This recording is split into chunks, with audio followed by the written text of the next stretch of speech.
भोले जी माता पार्वती जी के कमल चरणों में गोड़ छू के गोड़ लागतानी हमार प्रणाम स्वीकार होके। माँ जगदम्बा भवानी के कमल चरणों में गोड़ छू के गोड़ लागतानी हमार प्रणाम स्वीकार होके। सब देवी देवता के कमल चरणों में गोड़ छू के गोड़ लागतानी हमार प्रणाम स्वीकार होके। नीलम दीदी और हरिंदर भैया के कमल चरणों में गोड़ छू के गोड़ लागतानी हमार प्रणाम स्वीकार होके। सब गुरु भाई बहिना के कमल चरणों में गोड़ छू के गोड़ लागतानी हमार प्रणाम स्वीकार होके। तो देखिए गुरु भाई बहिना, हम आप लोगन के घर परिवार से संबंधित एगो भोले जी के चर्चा लेके आप लोगन के बीच में आयल बानी। ये चर्चा बहुते सुंदर बा। ये चर्चा के आप लोगन मन लगा के सुनब और ई कथा पूरा सुनब, आधा अधूरा ना सुनब। काहे खातिर आधा कथा सुनले से भोले जी और माता जी के अपमान हुई, और पूरा कथा सुनब तो आप लोगन के आनंद भी आई और कथा के रहस्य के बारे में पता चली। तो एक ऐसे ही कथा के आप लोग पूरा सुनब और आनंद उठाए। यही बहाना भोले जी और माता पार्वती जी के आप लोग गुणगान गा सकेनी और भोले जी के चर्चा सुनब तमने मिली। तो ये कथा हमारा आप लोगन के अगर अच्छा लगी तो कमेंट में हर हर महादेव जरूर लिखो और अपने गांव के नाम पता जरूर डाल दे। और ये कथा अगर आप लोगन के सुंदर लगी तो कमेंट में हर हर महादेव जरूर लिखो और हमारे विधाता ज्ञान चैनल के सब्सक्राइब कर दे, ताकि यहू से सुंदर कथा आप लोगन के बीच में हम बैठ के आप लोगन के सुना सकें और आप सभी आनंद उठा सकें। तो देखिए गुरु भाई बहिना, हम आज भोले जी पर चर्चा करे जा रहल बानी। एगो भोले जी के शिष्या रहली, वो बेचारी 100 साल के रहली। भजन कीर्तन और माला फेरत 100 साल बीत गई रहल। भोले जी के दया से वो बहुते ठीक ठाक रहली, शरीर ठीक रहल। देखिए गुरु भाई बहना, आजकल तो 60-70 जात जात घंटा घर आता, लेकिन वो बेचारी 100 साल का रहली और उनके 2 ठो पतोह रहली। तो देखिए एक पतोह तो बेचारी टीचर रहली बड़ी वाली, बहुते ज्ञान रहल उनके। पढ़ाई लिखाई के असर तो रहबे करेला, वो पढ़ले उढ़ले ज़्यादा रहली। पढ़ाई के साथ साथ ज्ञान भी उनके इतना रहल कि घर परिवार के भी बहुत भक्ति भाव से सेवा करें। उनके मन में ही रहे कि मनुष्य के शरीर पाके कुछ अच्छा ही काम करे के चाहिए। स्कूल में शिक्षा दें और घर में सास ससुर के पुण्य कमा। लेकिन देखिए गुरु भाई बहना, सब एक जैसे ना रहेला। जौन छोटी बहू रहली वो बहुते कामचोर रहली। अब जैसे वो बड़ी बहू जब तक रहे तब तक तो अपने सास के बहुते ध्यान रखें। काहे खातिर वो सास में देवी समझें कि कुछ दिन के तो बेचारी के उम्र रह गई है, और उन्हीं के भक्ति भाव से पुण्य प्रताप से बड़ी वाली के दिमाग में ही हमेशा चले कि माई दादा के पुण्य बेटी बेटन के मिलेला, तो ये सासू माँ के पुण्य ये प्रताप के नतीजा है कि हमारे पति भी अच्छा नौकरी करे ना, हम भी टीचर हैं, उनके 2 ठो लड़के रहना, वो भी बहुत संस्कारी ज्ञानी रहना, बहुत अच्छा से लोगन के कटत रह। लेकिन जब छोटी वाली रहली, न उनके ज्ञान रहल, न पूजा पाठ से मतलब रहल और न काम से मतलब रहल। अब जैसे बड़ी वाली स्कूले चल जाओ तैसे छोटी वाली बड़ी शासत करें। वो एको काम कोई ना चाहे, और जैसे बूढ़ा बेचारी माला फेरे बैठा दिन में, वो भोले जी के दिन माए 3 बार माला फेरा, और जौन की वही छोटे पतोही करती नहीं सब काम करे के हैं कि बड़ी वाली तो हमार नौकरी करेली और 2 लड़के बाना, और छोटी वाली के अले 5-7 साल हो गए बाल बच्चे ना रहना, लेकिन वो भक्ति भाव में तनिको मन ना लगे। वो यह सोचे कि 100 साल के उम्र हो गई, एक जनी के तो खुशहाल देखता नहीं, लेकिन यो शायद हे भोले जी, हे माता पार्वती जी, हमरे छोटी बहू के गोद भर देती तो बहुत अच्छा करती, शायद 2 लड़के बच्चे हो जाते तो ही सुधर जाती। उनके मन में ये विचार रहे, ये भावना लेके प्रतिदिन बेचारी चले ना पावे, लेकिन एक लोटा भोले जी के जल दें, और जहाँ शिव चर्चा के काने में आवाज आ जा तो उनकर पूरा टोला मोहल्ला गांव गड़ा बड़ा सम्मान करे।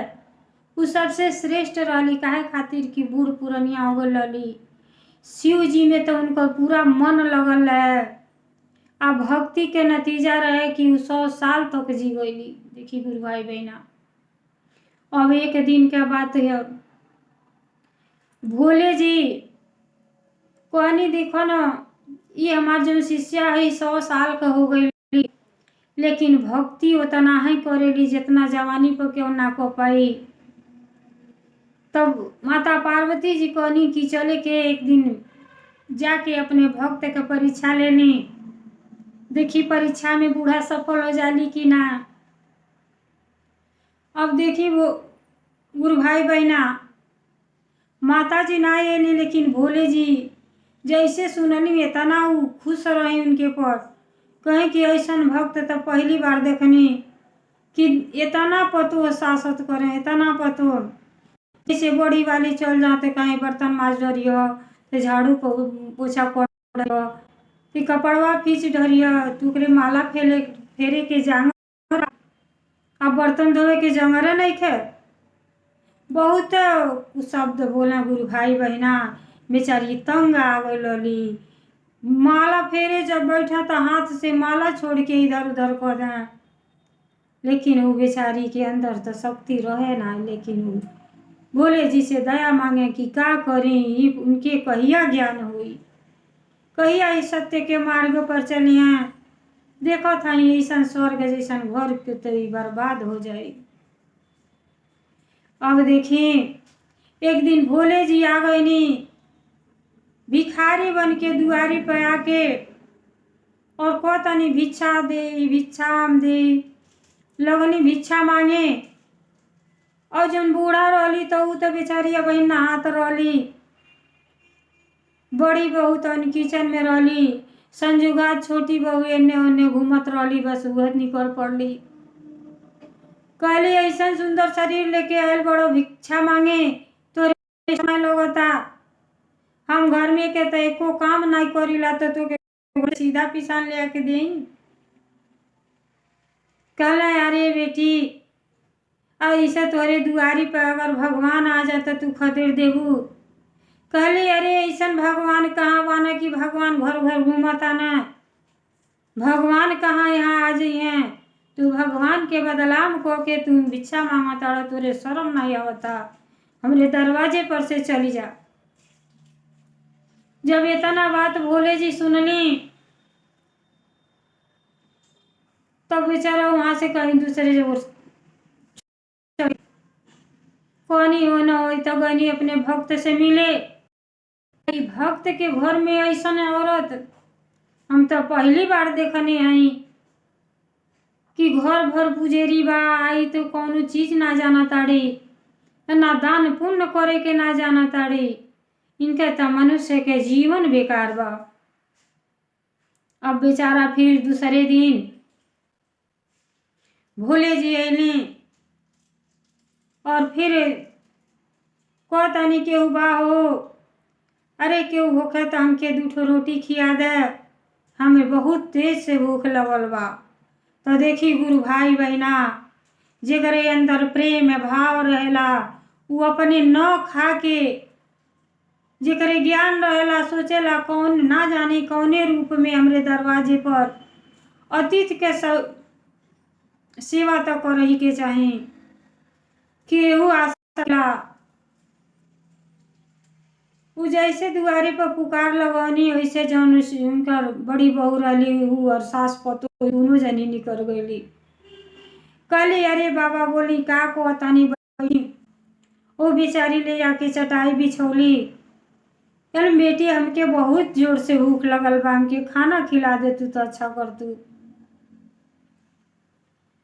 तब कहली ठीक बा बैठी आप भोजन कली। और बेचारी भोजन करावत आड़ी और भोजन करावत है और उनका सास बैठ के एक टक भोले जी के सूरत निहालत आड़ी। ते जे सच्चा भक्त रहेला वो खुदे पहचान लेला कि के हमरे दरवाजे पर आ गइल बा। उनके मन साफ है ये कहता कि लगता हमरे दर्शन देवे आइल बानी।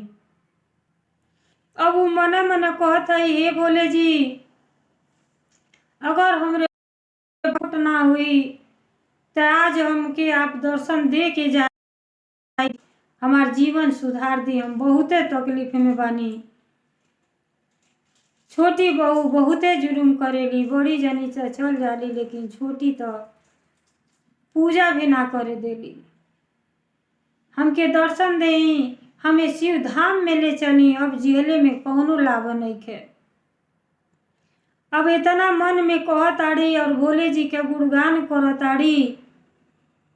कहली कुल ऐसन करी हमारी घर पवित्र कर दी ही भोले जी, आज हमके जरूर दर्शन दी। काहे खातिर हमके सास पतु दोनों जन बाणी आ दोनों जने शिव जी के भक्त रहलो। जैसे भोले जी भोजन कर लेनी, मन के बात जान गईनी कि भक्त के अभिलाषा बा, हमार दर्शन करे करती नहीं लोग व्याकुल बा। तो भोले जी अपने रूप में आ गईनी, माता पार्वती जी के साथ दोनों जनी खड़ा हो गईनी। आज जैसे दरवाजे पर खड़ा भईनी, घर के रौनक बतौल गल लगल चमचम चमचम चमके, मालूम पड़ा कि घर स्वर्ग हो गए। अब जब बूढ़ा देखली कि भोले जी वहीं चरण में गिर गईली और कहली हे पिताजी आप धन्य बानी, हम गरीब पर दिन दुखी पर दया कैनी, दर्शन दे देनी। ये करतीन तो हम 100 साल से आपके इंतजार करत रहनी कि कहियो न कहियो हमार भोले जी हमके जरूर दे। अब दोनों जनी सास पोतो दोनों जनी दर्शन कर लोग, भोले जी के आशीर्वाद लिहल लोग। हे पिताजी अरे हमरे एक जनी वह बाड़ी, उनके कौनो चीज से मतलब ना बा, ना पूजा पाठ से, न कर्म न धर्म, कौनो चीज ना जान बाड़ी। तो उन्हें के ऐसा ज्ञान दी कि घर परिवार सुधरदा नहीं बर्बाद हो जाए। भोले जी आशीर्वाद देनी, कहनी बूढ़ा तू चिंता ना कर, सब ठीक हो जाए। अब भोले जी अंतर ध्यान हो गए नी कोई के आशीर्वाद देके। अभी लोग सास पतु है बहुते खुश रहो लोग। आई आपस में जैसे बुझाता कि दिन रात ना हो रहा। भोले जी माता जी के इतना लोग गुणगान करता कि देखो ना आज ठीक कहनी कि हम अपने ड्यूटी में ना गए लानी, आज हमहू के माता जी के पिताजी के दर्शन हो गए। ये चीज तो सब केहू ना पा सकेला, धन दौलत तक कमाइए ले, लेकिन अगर जेकरे अंदर अहंकार रही वो भक्ति भाव ना को पाई और न पिताजी और माताजी के दर्शन को पाई। अब गुणगान करता लोग कि हमन के तो जीवन सफल हो गई, पिताजी के दर्शन मिल गई, माताजी के चरण अब लगल लोग जहाँ खड़ा रहनी ओके साफ क के और पानी में डाल के दोनों जने पियता चरणामृत समझ के प्रसाद जान के कि भोले जी हमरे घर पर दया करब कृपा करब। अब इतने में दोनों जनी जब बतिया बतिया के हंसता लोग, छोटी बहू रही सुतल रही, जब नींद खुलल था देखा दाड़ी कि लोग आपस में बातचीत करता। तो अलित कहते ऐसा कौन बात हो गई कि बहुत सब ठठा ठठा के हंसता। तो बड़ी बहू कहली ना जनबू बहू तू तो सुत गयलू, हमरे अपने घरे भोले जी और माता पार्वती जी आयल हैं। खाना हम खियली है, खाना खैली हैं और दर्शन दिली हैं। अब ई लगली इतिहास करे और ई व्यंग बोल के हंसताड़ी। इतना भाग्यशाली तो लोगन बाड़ा की भोले जी के दर्शन हो जाता। अरे सुतले में लोगन सपना देख ले होब, सुतले में सपना आयल होई, हकीकत तो ऐसा हो ना सकेला। तो जेकरे अंदर प्रेम भाव ना रही तो भोले जी के दर्शन कहाँ से होई, न मन में कबू अबे करी। अब उनका जौन आदत बा उहे बा, उ सुधार ना होता। अब देखी भाई बहना बड़ी बहुत बहुत आदर सत्कार अपने परिवार के करें, ससुर के सम्मान करें, अतिथि के स्वागत करें। जे भीख मंगा दुआरे पर आ जाओ सबके भोजन बेचारी करावें। द्वार पर से केहू के घुमावे के ना चाहिए। जौन भी बीमात रहे वो जरूर दान पुण्य कर देवे के चाहिए। बस जैसे बड़ी बहू स्कूल चल गई पढ़ावे और सास रहली माला फेरत रहली। अब छोटी बहू का कैली, सास के हाथे से माला छीन लेली और कहतड़ी तोरा फेरे के जांगर इतना देले बाना भगवान, 3-3 घंटा शिव चर्चा में जाकर बैठे और बर्तन धोए के तोरे जांगर नहीं खे है के धोई। अब का कैली, पड़ोहे पर बूढ़ा के टांग के बैठा देली और फाटक कहली सारा कपड़ा धो डरिया, आई सारा बर्तन उर्तन धो डरिया के धोई। अब बेचारी बूढ़ा कुछ ना बोलत है, कहत है आई हो दादा कहो यह हमार कार है, हमारे दू ठो पतो बाड़ी तो हम बर्तन माजी, हम कपड़ा धोई, हमारा जांगर बाटे। अब बूढ़ा के तनु गिलगिलात है कहत है, लेकिन जौन पतो बाड़ी वो अपने आगे चल ही ना देता रही। जब इतना शब्द कहली तो वही वो बेचारी आधे रह गई तो मास्टर आइन घुमा गई, उनको मोबाइल घर में छूट गई।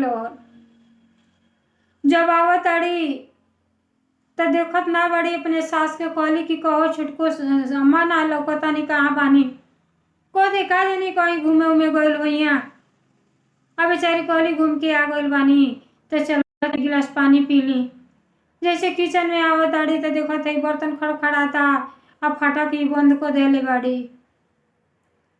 अब बेचारी आके तुरंत फाटक खोली, कहली अरे अम्मा ई का को रहल बानी, ई और समय नहीं है काम कैले के।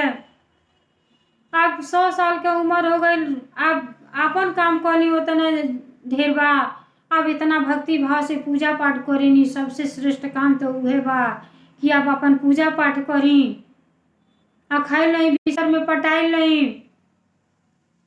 तब तक के बाहर आके खड़खड़ाए लगल कि ये गुरु बहिना शिव चर्चा हो रहा आ कहाँ बानी बड़की दीदी वही नहीं वहाँ के सब खोजता।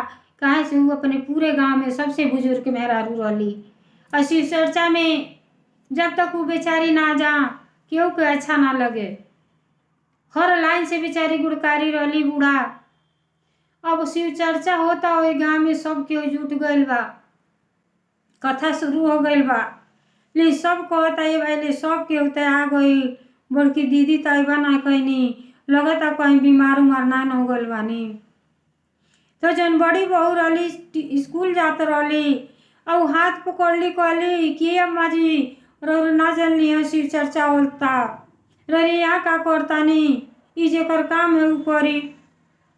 उद बेचारी बूढ़ा के हाली हाली हाथ हो तो अपने हाथ से धोली, धो के पोछ के और पकड़ के हाथ लाठी पकड़ा देली, कहली चनी अम्मा जी रौरे के सब इंतजार करता, हम आपके शिव चर्चा में बैठा के जाता नहीं। अब उसी चर्चा में बैठा के आज जेठान जौन रहली बड़ी पतो वो स्कूले पढ़ावे बेचारी चल गई।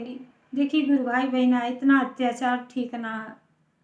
और बेचारी जैसे वहाँ गईली सब केहू कहता ये दीदी ये गुरु बहना आज रौरे काहे इतना लेट हो गई नहीं, आपके सब केहू खोजता, आप बिना तो शिव चर्चा पूरे ना होला। आप इतना ज्ञानी है कि ज्ञान बतावे नहीं कि पूरा गांव के लोग बैठ के सुनेला। कहली ये बहनी हमारे में इतना कहाँ गुण जी अपने पतों के संस्कार ना दे पावता। बहनी हम बहुते तंग बानी, हमारे एगो बहू आयल बाड़ी, तनिको सम्मान के चीजें ना उनके अंदर, पूजवा ले ना करे दे ताड़ी। हम बहुते परेशान बानी ये बहनी। बर्तन माजे करती घर में बंद कर देले रही है तो कैसे आई। उ तो बड़ी बहू आ गई है तो ले आकर पहुँचा गई है। अब बूढ़ा रो ताड़ी गिल गला थी, कहनी अच्छा जाए दी, भोले जी के दया से सब ठीक हो जाई। अब चनी शिव चर्चा शुरू हो जा, एहू में 3 घंटा समय लागेला। तो कहली ठीक है कहताड़ुए बहनी, लेकिन हम बहुत तंग आ गई हैं ये भोले जी, उनके ज्ञान दी नहीं करती तो हम पूजा पाठ कर रहा बानी कि एक लड़का तो हमार सुखी हो गल बाना, दूसर को इहो होइला बराबर हो जा। आ दोनों जनी आनंद पूर्वक से अपन घर पर ले लोग, ताकि हमार प्राण निकले तो चिंता की छोटका बाबू के कोनो औलाद नहीं खे। आ यही माले तीनों टाइम हम भोले जी से दया और कृपा मांगे ली, अर्जी लगावे नी कि हे भोले जी हमार तो अब जिंदगी खत्म हो गई बा, लेकिन इ लोगन के ज्ञान दी कि मिलजुल के रहे लो। देवरान जेठान के मतलब होला 2 घर से जरूर आवेली, लेकिन बहन के प्रेम होखे के चाहे। लेकिन उनके अंदर तनिको ऐसा प्रेम भाव नहीं रहल जे अपने सास के कदर ना करत रह। अब जब शिव चर्चा शुरू हो गई और जैसे शिव चर्चा शुरू भई, हर भोला हर भोला हर भोला जैसे शुरू होता, भोला भोला हर हर, तो छोटी बहू खूब मुस्कियात के घर में आओ तड़ी बूढ़ा के बंद कैले रहनी, सारा कार अब हमार हो गई हुई। अब जब नोले पर देखा ताड़ी कि सजी बर्तन आ कपड़ा वैसे पड़ल बा, तो कहते आई हो दादा बिहान हम का पहिन कपड़ा तो वैसे बा, बुढ़िया छतों पर नहीं खी डर ले। अब बता दी गुरु भाई बहना, जे 100 साल के बुजुर्ग बा उ छत्ते पर कपड़ा कैसे डाल सकेला, लेकिन ऐसा अत्याचार बहू के ना करे के चाहिए। अब इतना हद से ज्यादा गिर गईली कि अब वहां से उनका गुस्सा मान के नहीं आयल। अब कहली चलो तानी बुढ़ियो गल बड़ी शिव चर्चा में, आज उनके वही खबर लेतानी कि देखी का करताड़ी। अब देखी इतना क्रोध में बाड़ी, आज ऐसे वहां से चल भोले जी और माता पार्वती जी इनके क्रोध के देखतानी कि देखी का करे। अब अंतिम चरण इनके पाप के घड़ा भर गइल बा पाके, और सास के लगली यहाँ झपिलावे पूरे समाज में बताई अपने से श्रेष्ठ माई बराबर सास के, और लगली झूठा पकड़ के हिलावे और कहतड़ी कि तू सारा काम छोड़ के आ गई शिव चर्चा में बैठ गए बहू, तो यार भोले जी हमार बर्तन मजिए और कपड़ा फीचिए, तोरे करे करती जांगर हो गई हम सजी घर खोजतानी है, तू जांगर बचा के यहाँ बैठ गई बहू। तब बूढ़ा कहताड़ी कि हे भोले जी, अरे हमके तो अपमानित करबे करेली, लेकिन इनके ओर से हम माफी मांगत हई, आपो का नामो बदलाम करताड़ी, लेकिन इनके न बुझ जाके माफ को दे। अभी उल्टा सीधा बोलत है, यू भोले जी से दया मांगत है कि हे पिताजी, अरे परिवार है, इनके ज्ञान दी बुद्धि दी कि ऐसा हरकत ना करें, सुधर जा बहन, वक्त बा सुधर जा। लेकिन उनके तो सुधरले के नामे नहीं रहे। इतना लोग बोला था कि तो के शर्म ना होता, अरे आज तो ऊ सास बड़ी बियान तू हूँ सास बनबू, ऐसे जुर्म तुहार जब पतो ही करिया तो तुहरे रोले बन के पत्ता खा रही। तो एके तो लिखी ला लोगन, अरे आज हम केहू का सास बनी कि बिहान का वो हमार सास बनी है। तो एक बात के तो ध्यान जरूर रखे कि जैसन हम करब अपने सास के साथे, वैसे तोहरो बेटा पतो तोहरे साथे करी हैं। तहिया केहू समझाए वाला ना रहे। अब सब गुरु बहिना उनके समझौले के कोशिश कर रहल बा हर तरह से कि देखा शिव जी के दरबार में आयल बाड़ू, यहाँ भजन कीर्तन होता और यहाँ तो अपने सास के अपमान ना करो। लेकिन नहीं माना ताड़ी। आज जैसे सोचली कि बूढ़ा के पैर पकड़ के इनके घिसरा के घोरे ले जाई, आ तैसे भोले जी के क्रोध इतना तेज आ गई कि उ संभार ना पौनी। आ वही मछरी खान छपटिया के वो जौन छोटी बहू बाड़ी गिर पड़ताड़ी। अब भोले जी के दया से उनके पेट में दर्द हो जाला। जब क्रोधित हो गई नी तो क्रोध दे देनी, और पेट में इतना तेज दर्द हो के लगो छपटिया छपटिया के चिल्लाए। एक और शिव चर्चा होता, एक और छपटिया ताड़ी। लेकिन देखी गुरु भाई बहिना माई के दिल कैसन होला। अरे हर सास सोचेली कि हमार बहू अपन माई दादा छोड़ के आयल बाटी, ते हमार बहू नाई तो बेटिए है। लेकिन मान ली जौन गलती माफ करे लायक रहा आदमी उतने करेला, लेकिन उ हद पार कर देले रही। फिर भी उ सास कबो ना बुरा सोचताड़ी, कहताड़ी हे भोले जी ना जानी का हो गई। अरे मरे के समय तो हमार आयल बा, अगर उ गलती कैले बाड़ी तो हमके उठा ले चनी, लेकिन पतोहिया के ठीक कर दी। अब देखी गुरु भाई बहना कितना अच्छा उनका प्यार बा, कितना ज्यादा ममता बा। रोवताड़ी और कहताड़ी अब इनके उतने ज्ञान बा। अरे मनुष्य के शरीर पा के कुछ तो बढ़िया कर कि मान सम्मान परिवार में मिले। अब इतना छपटियाए लगली, तब वो इतना श्रेष्ठ रही। कहली देखी गुरु भाई बहना कि भोले जी के जन भभूति बा उहे जल्दी से पोता जा, शायद भोले जी दया और कृपा कर दी। अब वो का कैली भभूत उठौली और बहू के अपने लीलारे पर लगा देली और पेट में दर्द रहल वहाँ लगा देली और सच्चे दिल से भक्ति कर रहल बाड़ी कि हे पिताजी हमरे बहू के देवे के बात और ज्ञान दे दी कि सत्य मार्ग पर चलना, अब्बो से सुधर जा और जीवन दान दे दी। जब 3 घंटा बीत गल छपटिया ताड़ी, जब दया मांगे के समय आयल, अब अर्जी लगा रहल बाड़ी बूढ़ा कि हे भोले जी, हे माता पार्वती जी, हमरे बहू के ठीक कर दी। अगर प्राण हरे के बाद तो हमार प्राण ले ली, अब हमके जियले में कुछ नहीं खे, हमार लड़के बच्चे के ठीक कर दी, अपने परिवार में हंसी खुशी के जिंदगी जिए हे भोले जी। अब जैसे भभूत लगा के और दया मांगा ताड़ी, आँख मुन के दया मांगा ताड़ी, तैसे उनका बहू उठ के बैठ गईली। अब बैठ गईली तो सारा पिछली बात भुला गईली। अब भोले जी के चरण में गिर गईली और कहताड़ी कि हे पिताजी हम बुरा बानी, हमार गलती के माफ करे योग्य गलती ना वाले के माफ कर दी।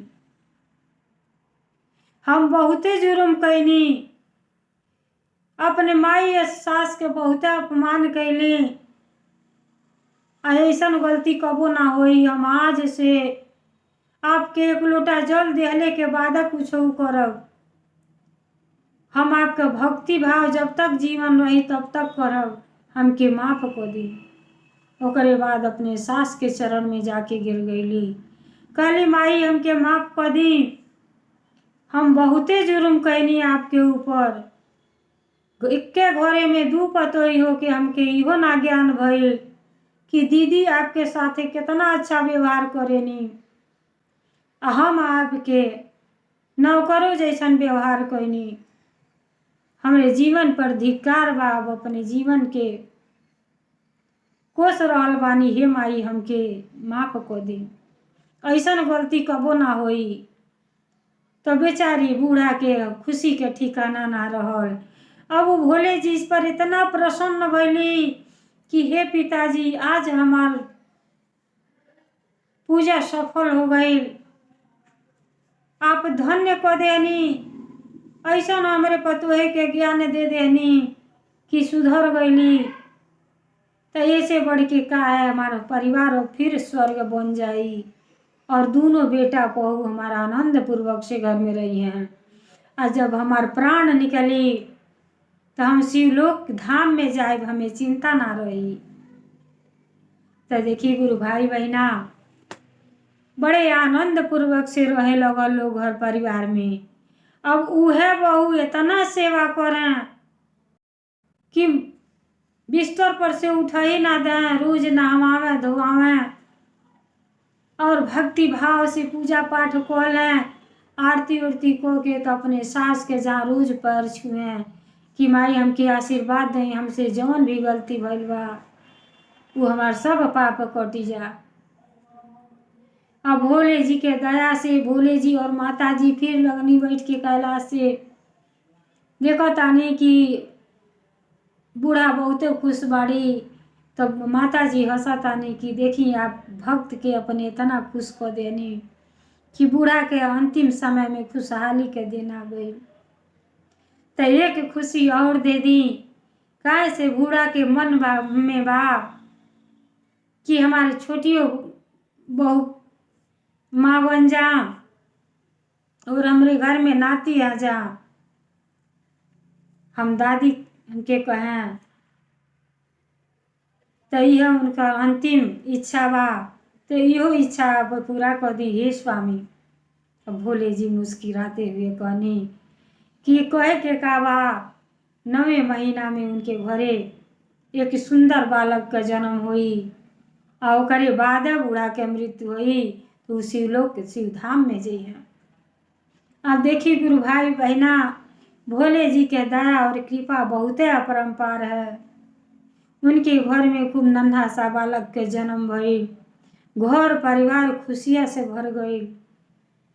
और जब बालक हो गई ना तब बूढ़ा के अचानक में मृत्यु हो गई और मृत्यु भइल तो वो बूढ़ा देखे जब यमराज आइल तो उनके फूले के सेहरा पर के और शिवलोक शिवधाम में पहुंचा देना, उनकर जीवन धन्य हो गई। तो जैसे गुरु भाई बहना उनकर जीवन धन्य हो गई, नरक से छुटकारा मिल गई, वैसे सब गुरु भाई बहना पर भोले जी के दया और कृपा बरसत रहे, सब केहू आनंद पूर्वक से रहे।